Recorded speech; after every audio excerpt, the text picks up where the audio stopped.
Welcome to episode number 156 of CXO Talk. I'm Michael Krigsman, and today I am joined by Anthony Scriffignano, who is the Chief Data Scientist at Dun& Bradstreet. Anthony, how are you today? Hello, Michael. How are you? I'm doing great. Hey, listen, thank you so much for taking the time. It's Not at wonderful. all. It's my pleasure. Anthony, let's begin by tell us some background about Dun& Bradstreet. It's an interesting company and it's been around for many, many years.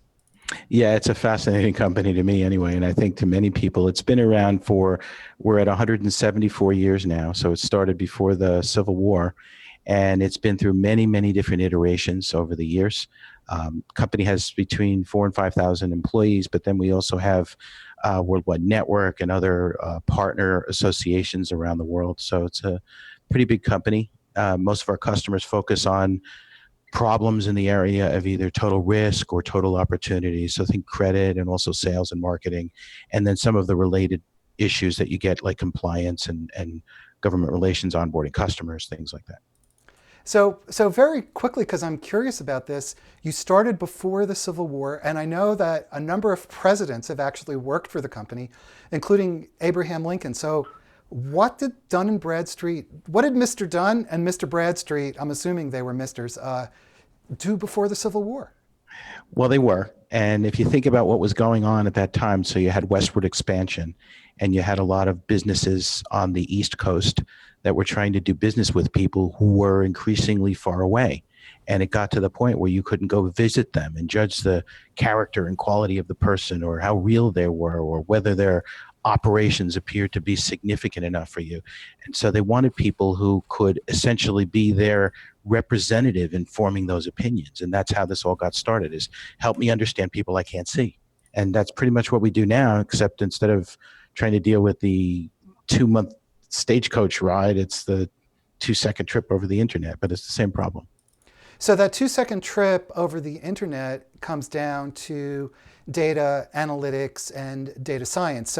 So in a sense, back when the company was founded, there was the transfer of information, as you said, over Stagecoach, and then there was some type of analytical method used to evaluate the risks. Now you use data science, and you're the chief data scientist. So what does that actually mean in this context? Well, it's the joke would be how hard can it be, right? The issue is that as you try to make a decision, let's take ourselves back to pre-Civil War days, right? What would you look at to try and make a decision about whether a business is quote unquote worthy, right? Well, the first thing is, are they real? And then you ask some questions about how long have they been around? What kind of business are they in? Well, we do the same kind of thing, but when you think about data science and you think about the literally millions of sources of data that are potentially available to make such a decision, how do you decide what's true? How do you decide whether what you're seeing is what it appears to be? How do you find that very small, very new business that just came into being? What happens when a business has a name or an address or a phone number or any kind of physical presence that's in some way transient or virtual?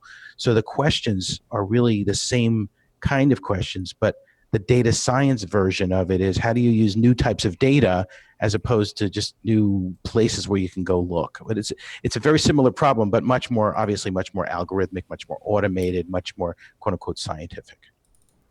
So how do you use data to determine, quote unquote, what's true? That's the question you asked. That's a big question. So if you think about what true means, sometimes that's relative, right? Suppose the question is this business out of business? That seems like a very binary thing. They're either out of business or they're not out of business. Well, not really. When you look at a very small business, they're not necessarily going to go bankrupt. They're not necessarily going to call us and say, by the way, we're going out of business now. They're not going to put a notice in the newspaper. There's not going to be any kind of press release. There's not going to be anything. They just stop. And then what if they just are resting for a while? What happens if a small business is actually still in business, but the proprietor of the business is just doing something else? He's sailing around the world for a year, or he's in the hospital, or she decided to go and do some other business for a while and she'll be back, right? So we have these versions of kind of parking as opposed to definitely done at a business. And that's a very nuanced kind of thing. So how do you figure that out with a stream of data? Obviously, you could look at suits, liens, judgments, business deterioration, look at those things as precursors to businesses that really die, as opposed to things looked like they were going well and all of a sudden they stopped.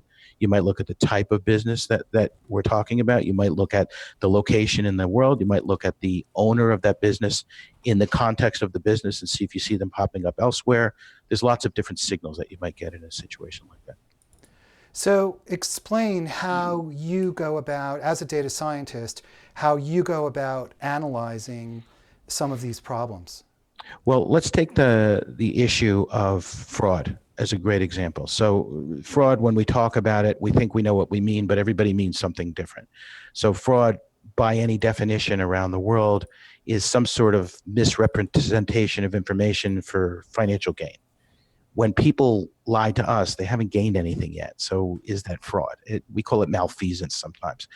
If you think about the problem of fraud in the context of how you see it in data, or even how you see it in real life, it's what's often referred to as a quantum observation problem. When you observe it, it changes.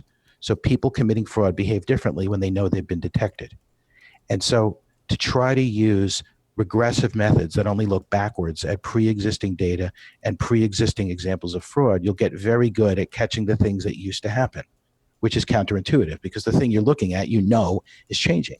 So data science would say, yes, do that because it's not going to completely stop, but it's necessary but not sufficient. You need to do more. So how do you find types of bad behavior that haven't occurred yet?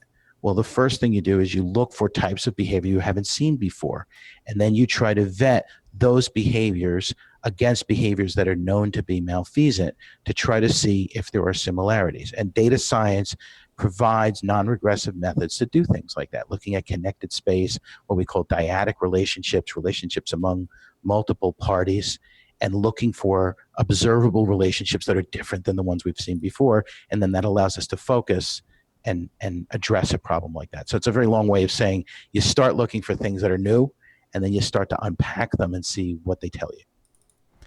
But you're doing more than just simple comparisons. In a sense, if I can incorrectly boil down what you just said, was we compare that which we don't know to that which we know.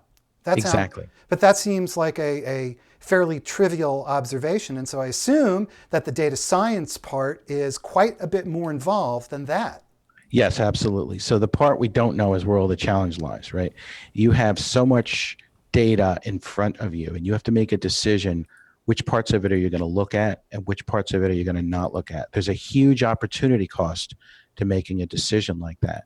You can't just bring in all the data and keep pressing the learn things button, right? So every time new data becomes available, there's the step of discovering, realizing that it's available. There's the step of curation, making a decision about whether or not you bring it in. And if you did, what would it mean? And by the way, are you allowed to bring it in? Do you have permissible use?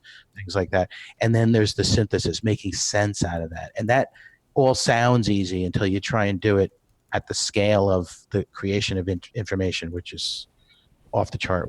There's so much information being created right now that we've actually lost the ability to measure the rate at which it's increasing. Not only don't we know how much information there is, we don't even know how fast it's growing anymore.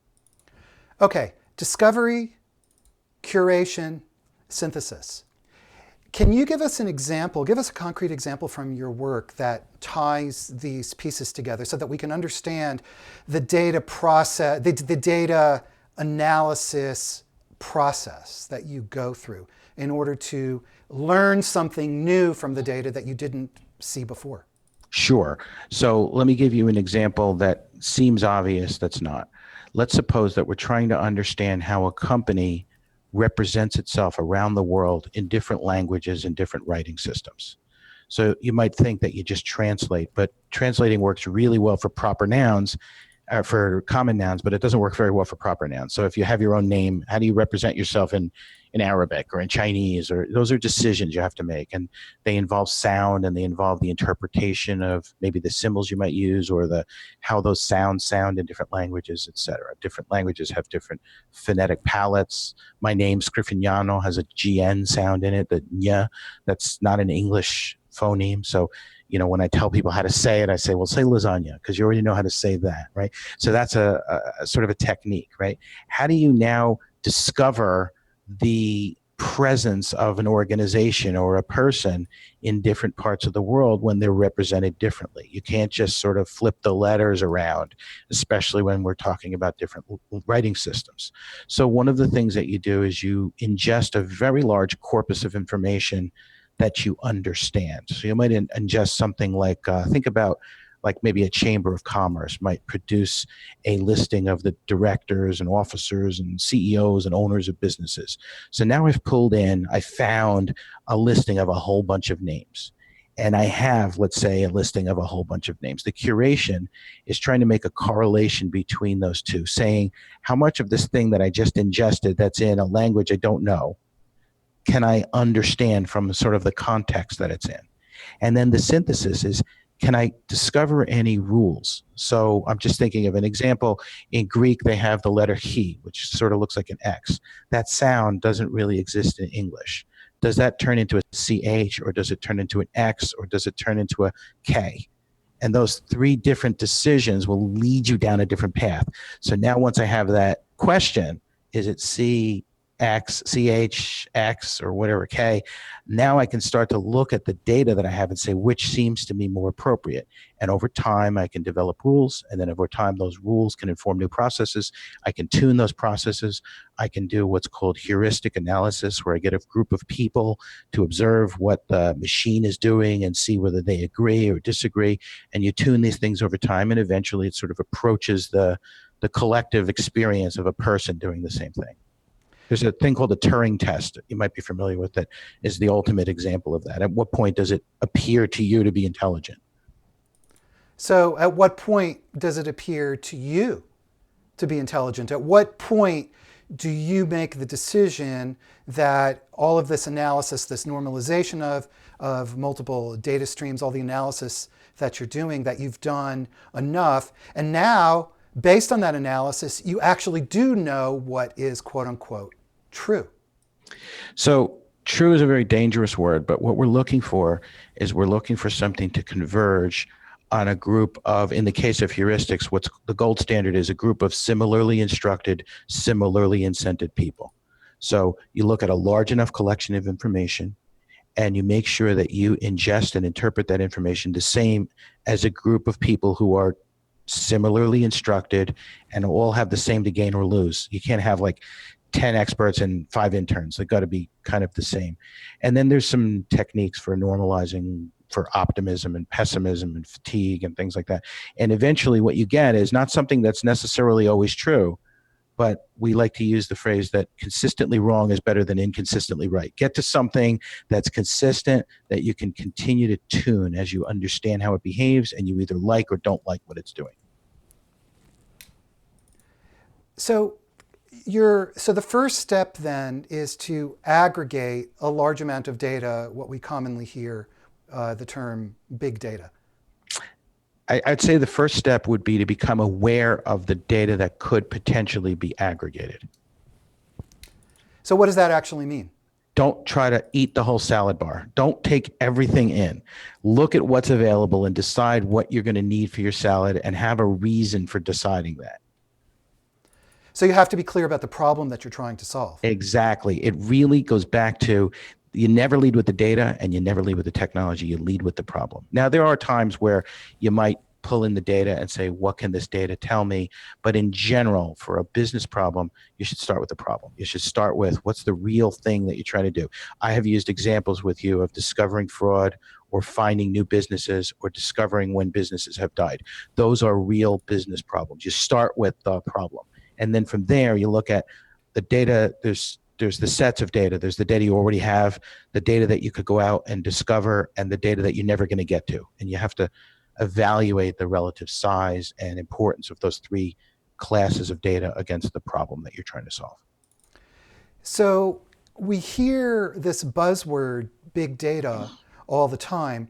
What does big data actually mean in the context of your world as a data scientist who's looking at these large blocks of data or aggregations of data in a more rigorous way? So I guess compare big data as a marketing phrase versus a large volume of data. And I've heard also you use the term smart data in making this comparison.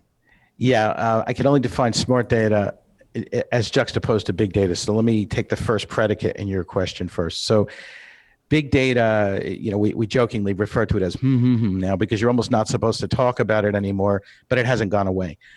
Big data is described in many different ways. What I try to do is describe it very formally and very empirically, very consistently. So you'll hear me say that you have these aspects of volume, velocity, veracity, variety, and value, the V's.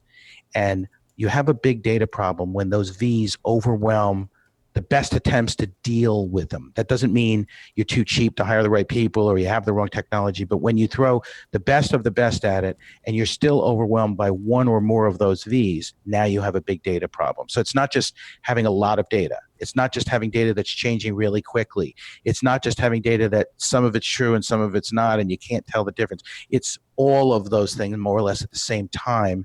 And when they start to overwhelm the system, that's when you start to have a big data problem. Smart data, some people use that term to differentiate between the big data and the smart data. The smart data is the subset of that data that will actually apply to your problem, that can be used intelligently in a way that takes you toward a solution. And I would add to that definition, it doesn't necessarily have to take you toward a solution. It could also take you toward breaking a large unsolved problem down into a smaller problem that's still unsolved. Think about like curing cancer, right? You may not cure cancer, but you may say, all right, cancer has nothing to do with the color of your blood. All right, moving along, right? So you've taken the problem and made it smaller. And then the other thing about data is, or about that journey is, it also might be data that uncovers a question that you forgot to ask before. So, we've been focused all along on, are there planets outside our solar system? We kind of decide that there must be. Logic and epistemology says there has to be, but until very recently, we couldn't prove that there were any exoplanets. Now, all of a sudden, we have tens of thousands of exoplanets that we know about. So the next question along the way is, well, do any of them look like ours? That's not the only next question, because someone could say, what's so special about looking like ours? Might they look like something else and still be of interest? So you get these two classes of people. One class is looking for water and the other class is looking for a certain planetary mass. That's an example of taking a big first asking a question you forgot to ask, and then taking that question and breaking it down into a smaller question that's still unsolved, but it's moving you toward an answer.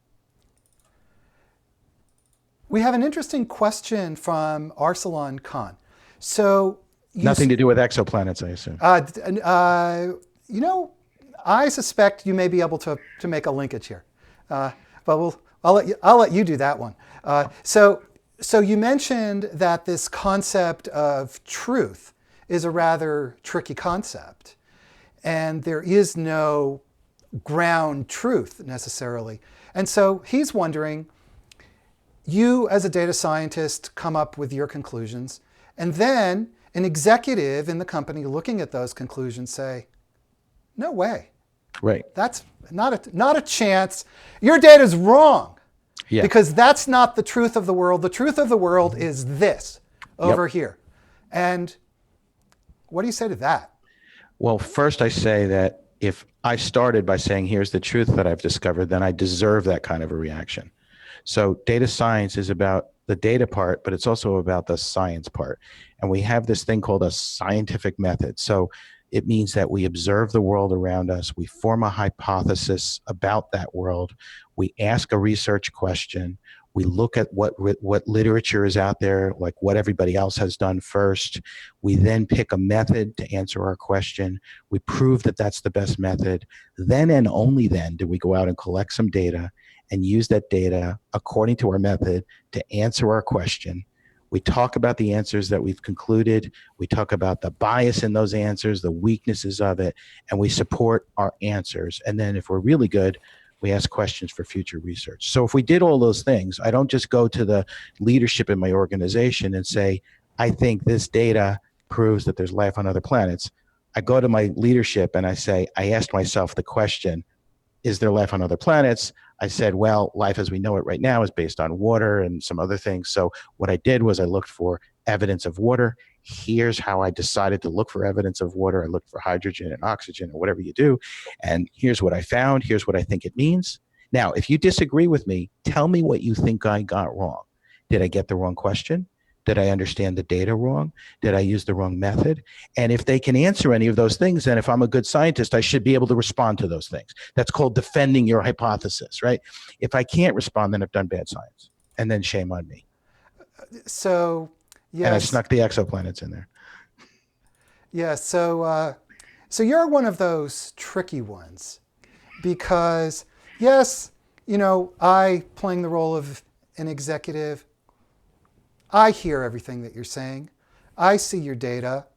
And yet, looking at that planet, it sure looks like it has a pinkish cast to me. And in fact, I know that it does.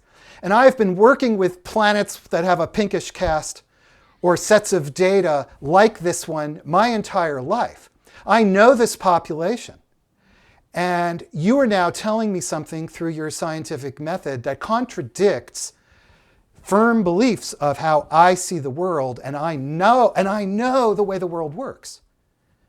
What about that?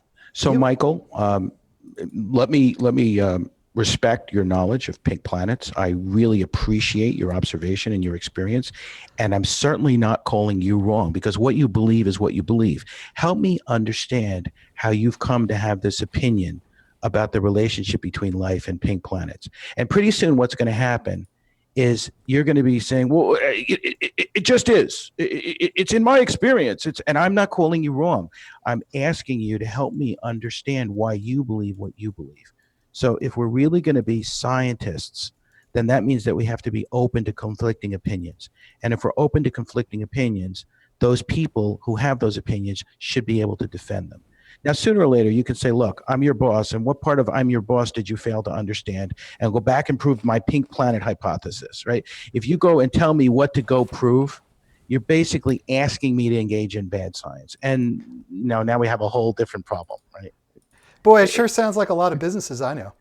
Yeah, it does. It sounds like a lot of I've worked with. Fortunately, not the one I work for right now, not at all.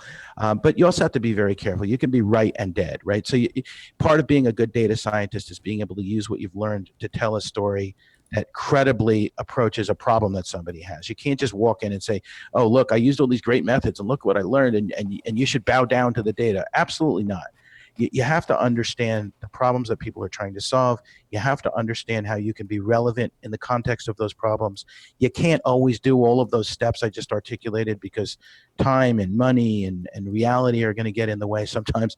So you have to be reasonable and practical, but by all means, you have to be empirical. You have to do something that you can repeat. You have to do something that you can defend. You should never use the fact that someone's in a hurry or is shouting loudly to go and do something completely irrelevant or negligent. You have to be very careful. There's a lot of solutions out there that will let you just ingest a ton of data and push the magic button and reach some kind of a conclusion. And that's great. I mean, sometimes that's all you have. You don't even know, you have no idea what this data means. But at some point, you have to do better than that. A great example is, if you just didn't know anything about playgrounds and you drove past a playground and you saw a bunch of kids playing in the playground, you might initially conclude that this is chaos. It's just a bunch of kids doing stuff. If you observe the playground more closely, you would see a baseball diamond or a football field. You'd see lines. You'd see, things that imply some sort of structure. And you might, if you looked closely, see playground monitors. You might see people there that are enforcing rules. You might see that the little boys and the little girls are doing different things, are playing differently. You might start to uncover behavioral aspects. By using correct observational techniques and being careful about what you see, you'd learn a lot more about that playground. Now, you can yell and scream and say, I've looked at playgrounds all my life, and you never, absolutely never see business being conducted on a playground. And I said, well, that's great. What about those two guys in the suit over there pointing at the foundations on the jungle gym? Oh, well, those are contractors. They're not kids. Well, you didn't say anything about kids. You were talking about playgrounds. We got to make sure that we understand what we're saying to each other.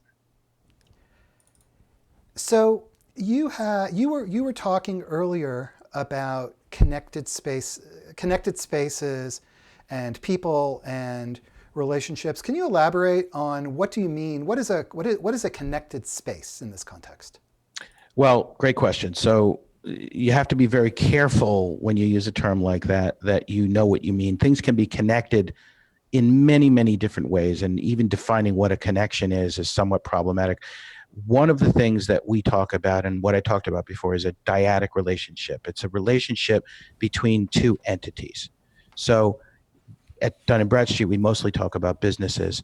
A connected relationship might be ownership. So you have a branch and you have a parent of that branch. You have a subsidiary and a parent. So you might have, we define it in one type of linkage that we have as majority ownership. So if there's a subsidiary, it owns more than 50% of something. That would be a type of dyadic relationship. Another type of dyadic relationship among business entities might be that they've sued each other, or that they've mentioned each other in social media, or that they have co-collaborated in some observable intellectual property, or that someone from one company is connected to someone from another company on a platform like LinkedIn or Facebook or something like that. Those would all be types of discoverable dyadic relationships. And then the question is, how can you observe all of those dyadic relationships and how they're changing over time to form conclusions about things like maybe the business is growing, or that the two companies are collaborating, or that the two companies are adversaries, or that there seems to be some kind of fraud or malfeasant behavior going on. Those would all be conclusions that you might try to reach through observing those dyadic relationships. There's other relationships that are more than one-to-one. They have different names and they have different problems and uses. Give us an example of something that's really hard. What's the hard kind of problem that you face? And maybe talk about it in a business context. So hard always is involved when people's behavior is involved. So fraud, we keep talking about fraud. Fraud is hard because bad guys keep innovating while we're innovating in how we detect the behavior of bad guys. That's a really hard problem. Another example that involves behavior is when businesses have connections to each other that are not formed through owning pieces of each other. So they form temporary relationships, alliances, they form groups, they form, lots of different words for you have to sue us separately. Like we're not part of the same thing, right? Really hard because they're very squishy kind of things. Anything that involves behavior is not observing a strict set of rules that you can go and discover. So it's when the connections, when either you have the human element, or there are connections that exist, but the companies have been structured to reduce or eliminate to the extent possible direct business connections, even though there are relationships there. Sorry, yeah, there may be intent like that and behind it, or it might just be something that's happening sort of organically. If you think about sometimes when there's an external event like a flood or the Arab Spring or some major change in who's in charge of the country or the region or whatever, all of a sudden in the business world you see a lot of shifting around, and it's not like everybody gets together and says, okay, how are we going to react to the fact that there was an earthquake in Taiwan? It's just that there was an earthquake in Taiwan, and now some businesses start doing things for humanitarian reasons. Other businesses start seeing opportunity where it didn't exist before. And you get this, I don't want to say chaotic, but atypical behavior. And to say that you're going to model that behavior, maybe if something very, very similar has happened in a reasonably recent period of time against the same type of universe, you might be able to do that. But usually all of those preconditions aren't met. So you have something very squishy and it involves behavior, and you have to respond to it or choose not to. Either one is a choice. And how do you make the decision of which data problems to solve? Since you mentioned that's really the first question? How do you decide what's a good data problem to be looking at? Well, to be looking at and to solve are two different questions. Also, I have to kind of parse that, but there are some guiding principles. So we have general guidelines. I call them foul lines. We don't just do things because they're fun or interesting or scientifically challenging. There's got to be some real business frame for it. At the beginning, I talked to you about total risk and total opportunity. So at Dun& Bradstreet, normally we look at things like that. We look at, on the total risk side, it usually has something to do with, are they going to pay? Are they going to stay in business? Are they going to commit some kind of malfeasant act? Are they going to in some way threaten some business objective? On the opportunity side, it's how big are they? How much do they look like my best customers? How much do they complement my best customers? What's the white space in this industry? Those are all opportunity kinds of questions. So normally I would start from one of those frames. If somebody just said, here's this really cool language problem and you guys do a lot of computational linguistics, wouldn't you like to, look at Arabic? Well, yeah, of course I'd like to look at it, but do I have any data to look at? And is it part of a problem that our customers have? And would anybody notice if I made any progress there? And, if the answer to any of those is no, you probably ought to move on or at least keep an eye on this and come back to it later. And a different question here altogether. What's the relationship between data science, big data, artificial intelligence, machine learning? We hear these buzzwords thrown around, and usually they're thrown around by marketing departments. So from a data science perspective, what's going on with that? Well, artificial intelligence and machine learning are tools that are used by data science. So some of these things that you hear about neural networks and quantum algorithms and machine learning, and those are all tools and techniques that can be applied in the field of data science. Data science is a complex combination of being able to understand the methods for understanding data scientifically and also using it to tell a story. And in the business world, that story has to relate to a real problem that is meaningful to the population. So if you think about data science as the part where you use all of those other things, and I would also add, very often misuse all of those other things because you've been either tricked into using them by somebody who says that they'll solve all of your problems, or you are, hoping that somehow that's going to be your silver bullet, or you've been in a conversation that started with my favorite words, why don't we just, and we'll push this button and everything will get easier. So, there's a sort of a dark side to all of this, that you'll go and use all of those tools and techniques without really understanding what you're trying to do. That would be like me going into a hardware store or into a tool store and buying a laser,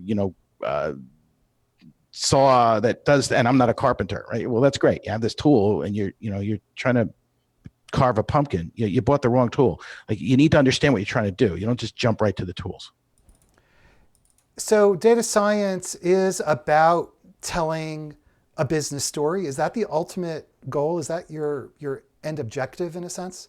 Using data to address a problem and to be able to answer that problem in a way that's meaningful to the business. And what I would add, the science part, is in a repeatable, defendable way. Many people would not add that last part, but I would. So the defeatable, Repeatable. repeatable. It's often defeatable as well, but that's another problem. Well, if you go through the steps you've been describing, then hopefully it's less defeatable, and more repeatable. Yes, we should hope so. Yes. Yeah. So what about innovation? Right now, the Internet of Things, innovation around data seems to be where the future is taking us. Maybe give your point of view on that. Yeah. So thanks for that. It used to be a couple of years ago, if you wanted to be a pundit and talk about technology and where we were going, you had to say mobile, social, cloud, analytics. You had to get those four words out. And what I've been saying recently is that, those four words lead to lots of other words. So, if you're going to talk about mobile, you better talk about the Internet of Things, right? Mobile technology is just sort of things that are out there and moving around. And the Internet of Things, some of those things move around, some of them don't, but they're certainly out there. And we may not necessarily know where they are or what they are when they're talking. And that presents a whole slew of problems. Just like if you talked about, I don't know, cloud computing, you better be talking about data sovereignty and, the different rules and regulations of, you can't just put data out in the cloud. Nobody thinks there's hard drives floating around in the cloud, right?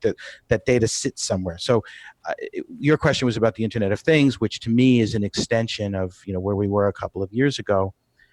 I think, and I think a lot of people think this, that we've got a thing or two to learn in this space. If you look at Bluetooth from a number of years ago, I think there's a good analogy. Bluetooth was sort of invented, and then it took about 10 years to catch on.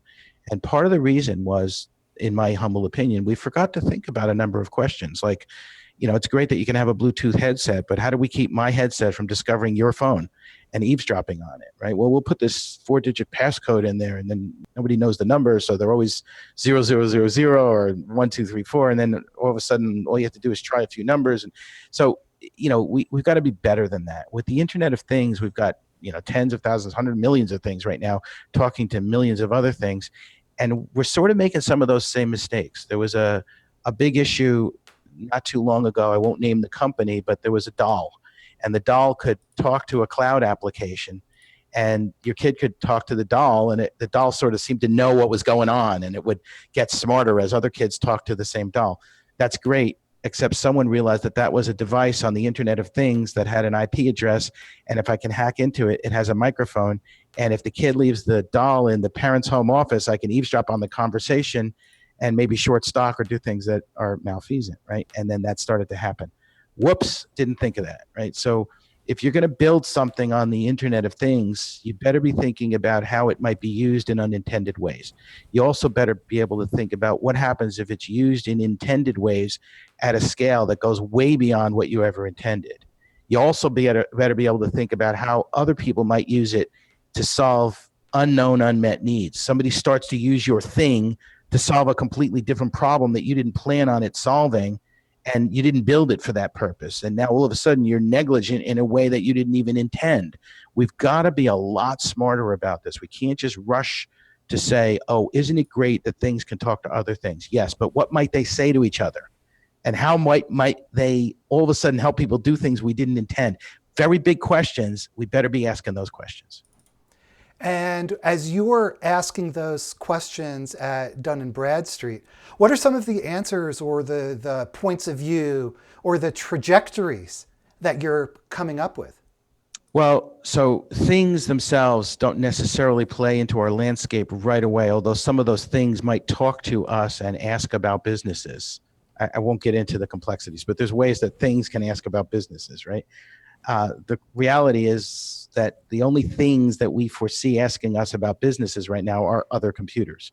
So we worry about the transactional response time of that question and answer, and the ontology of the question and the ontology of the answer, and all that's great. But now, do we do anything to detect what type of thing might be on the other end of the question? And, without getting into any security, there's things that we do today to make sure that the thing that we're talking to is something we intend to be talking to. We've got to do a lot more ideation to make sure that what we believe remains true as things get smarter and talk faster and find new ways to whisper in our ear and all of that. So just like any other company that touches the internet, you just can't say, well, we were safe yesterday, so we'll probably be safe tomorrow. That's crazy. What advice, as we go towards the close here, what advice do you have for business people to use data science effectively? So maybe I could tell you a quick story about something that happened in my experience here that literally has changed my life. A number of years ago, we had this horrible situation in Japan where there was an earthquake that caused a tsunami. The tsunami hit the coast of Sendai. 20,000 people were washed out to sea. You had a nuclear meltdown at the Daiichi nuclear power plant. You had all these things happening to Japan all at once. Absolutely horrific, unprecedented. No data science in the world ever foresaw anything like that happening, right? And here we are, we come together. I was on a conference call a few days later. I was actually in Japan right before that happened. And we said, look, we can do things from a humanitarian standpoint, but also from a business standpoint. There's got to be something we can do to help these mostly small businesses in Japan that are kind of living hand to mouth that everybody assumes are now out of business. Many of them are still in business. Many of them are still there and doing fine. And if everybody assumes they're not, then things are going to get even worse. On top of radiation and tidal waves, they're going to have to deal with no money. So we started to look at a database that said everything was just the way it was right before this happened. To fix it the old-fashioned way was going to take a very long time, way longer than these people had. And so we had to look at new ways of collecting information. We started to look at new types of data that were available. We looked at crowdsourced radiation data. We taught algorithms how to find the skyline, to measure the change in the skyline before and after. We looked at uninterrupted straight and curved lines that became interrupted in geospatial imaging. We looked at the propagation of the tectonic wave from the epicenter of the earthquake. And we built 19 different car detectors to measure whether or not cars were there and what they looked like. Now, you could argue some of that capability already existed, but we didn't have time to go find it. And very quickly, we put all of this together. We built a heuristic, like I described to you before. We taught it how to look at the data, and we fixed all of the data for Japan in about 3 months. And it was going to take well over a couple of years to do it the old-fashioned way, for very good reasons. We then had this data set that was probably the most valuable data set you could own at that point relative to Japan. We probably could have made a lot of money on that. And what we did was we put it on the internet and gave it away for free. And every time I tell that story, I get tears in my eyes. So my very long-winded answer to your question is we've got to be better than just making another dollar. We've got to think about the unintended impact of doing nothing. We've got to think about letting the bad guys get ahead of the good guys. We've got to think about what we're teaching our kids. We've got to think about what we're teaching ourselves, or we're going to just drown in this data and lose unbelievable opportunity and find ourselves just swimming in stupid decisions because we didn't have the time to do anything better. We're much better than that. And I truly believe that if we bring science into the room, we can at least make new mistakes every day, which is a very good start. And finally, what words of advice do you have to business people who are dealing with data and they're finding that the data is pointing out viewpoints on the world that are different from their previously held beliefs, and we know change is hard. So what advice do you have there? So I would say 3 things. First of all, just knowing that you have that problem is the first step. So being what's called a reflective leader, thinking about what you believe and why you believe it is extremely important. Your example of the guy with the pink planets before screaming that he's got lots of experience, that's great, but we've got to be better than that. So the first thing is to be very clear about what we believe and why we believe it. The second step is once we understand that, and presumably we can ask better questions about the business and what we're trying to prove and all of that. The second step is to look at the skills that we're bringing into the organization and make sure that we're not just bringing in people that have rebranded themselves in this data science space, but people that really understand the different ways of knowing, the different methods of discovery, the different issues with regulation and with synthesis of information, bringing in the skills that we need. And the last thing, and probably the most important thing, is constantly looking inward at ourselves and making sure that we understand the skills that made us successful so far. Those are just table stakes. We've got to constantly be improving. This is a whole new world out here, and we got to have these conversations. They're tough. But you're not as good as you think you were, because you got to be much better than that tomorrow to just stay where you were. Anthony Scriffignano, Chief Data Scientist at Dun & Bradstreet. What can I possibly ask you beyond your last comment? Thank you so much for taking the time today. It's been enlightening. It's been a delightful conversation. Thank you very much for the opportunity. We have been talking with Anthony Scriffignano, who is the Chief Data Scientist of Dun & Bradstreet. What an amazing conversation. And I'd like to thank Anthony and thank the folks at Dun & Bradstreet for making this possible. And especially to everybody who's watching, thank you. And come back next time, because we'll be here next Friday, as always.